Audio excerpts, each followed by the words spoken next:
Hi, can you believe it? Lesson 9. We've only got this lesson and one more, and we've completed all the 100 questions. Thanks to the Rogers County Literacy Council, the Oklahoma Department of Libraries, and the Institute of Museum and Library Services. Thank you very much.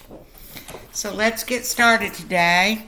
We're going to be coming into more recent times, times that I can remember, but I'm 68 years old. And so learning about some famous individuals, presidents, generals, and even a little bit of geography at some point. So let's get started.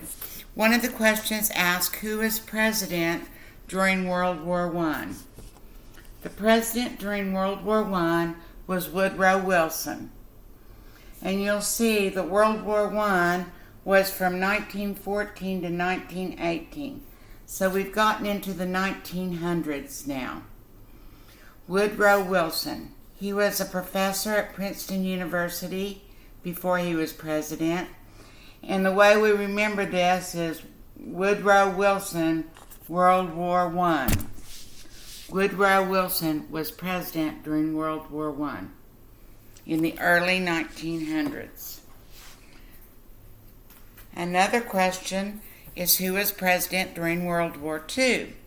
And the years of World War II were 1939 through 1945. So now we're getting into the mid-1900s. And the answer to that is Franklin D. Roosevelt. Franklin Roosevelt was president during World War II. Also, he was president at the very end of what is called the Great Depression.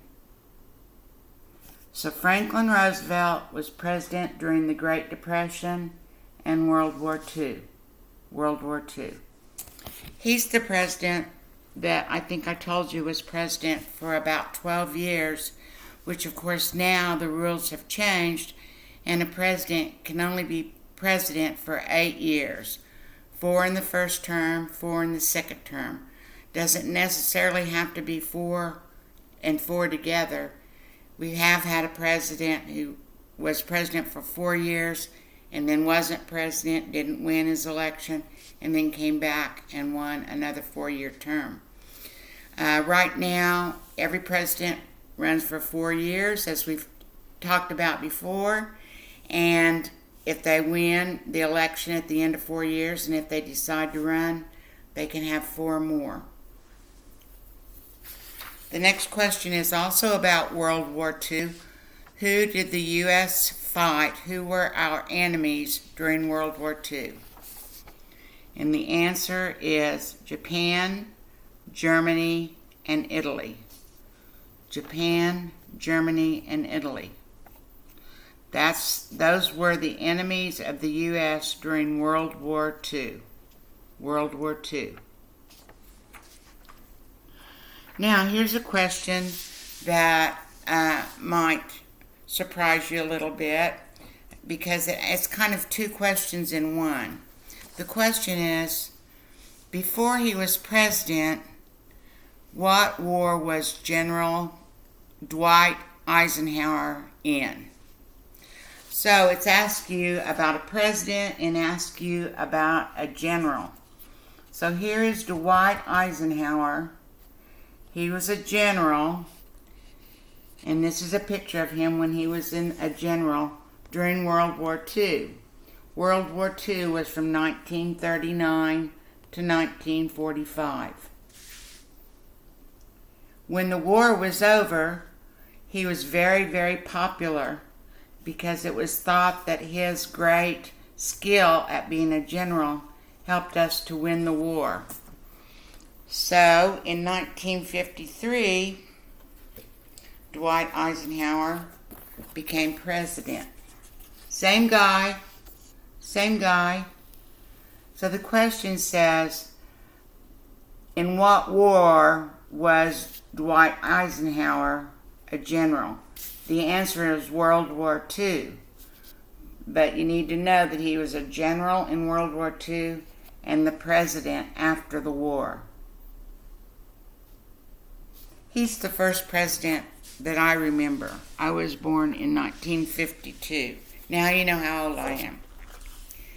The Cold War, the question is, what was the main concern of the United States during the Cold War? The Cold War, as you'll see, went for many, many years. It wasn't a war of soldiers and battles like the other wars. This was a war of countries not getting along, countries suspecting that other countries were trying to take over, and it was called the Cold War from 1947 to 1991.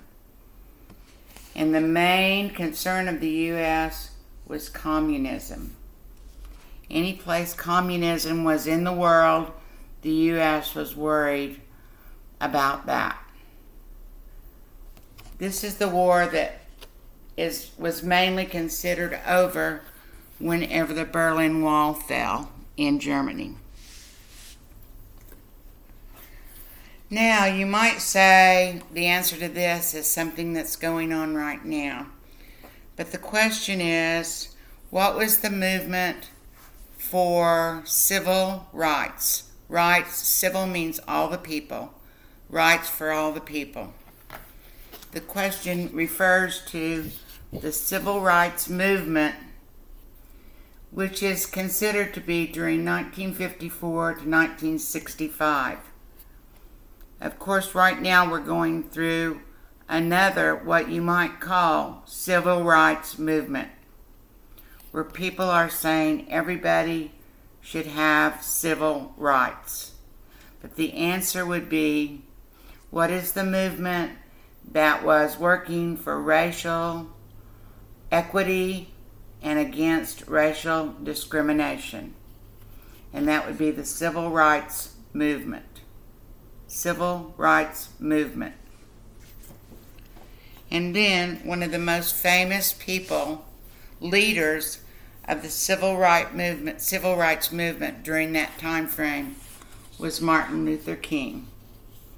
The question asked, what did Martin Luther King Jr. do? He fought for civil rights. He worked for equality for all Americans. He fought for civil rights. He worked for equality for all Americans. And I think you all know that he was a black man, a black minister, that said peaceful protest was the way to get civil rights for all Americans. Peaceful protest. The next question asks you to name one, only one, American Indian tribe. So, I've underlined the three that come to mind for me real fast. I live in Oklahoma. The town that I live in has lots of Indian tribe names for the streets. But if you live somewhere else in the U.S., maybe the Hopi tribe is the one you would think of, or the Navajo tribe. For me, it's probably the Cherokee tribe. So, whichever of these is easiest for you to remember or that you know, you only have to name one of them. Only one. Now, switching to a little bit of geography, the next question asks, what is one of the two longest rivers in the United States? So you just have to name one of them. And the answers are the Mississippi, which you can see goes kind of right down the middle. And the other answer could be the Missouri, which kind of goes sideways and joins the Mississippi. So you can answer Mississippi or Missouri. You only have to name one of them. The two longest rivers in the United States. Well, that's it for today. It's kind of a short lesson. We're just about finished. We'll complete the next one in lesson 10, and you'll have all 100 questions. I will do a review after that and work on some vocabulary words. So thank you very much, and thanks to Rogers County and Oklahoma Department of Libraries and the Institute for Museum and Library Services. Thank you all. See you next time.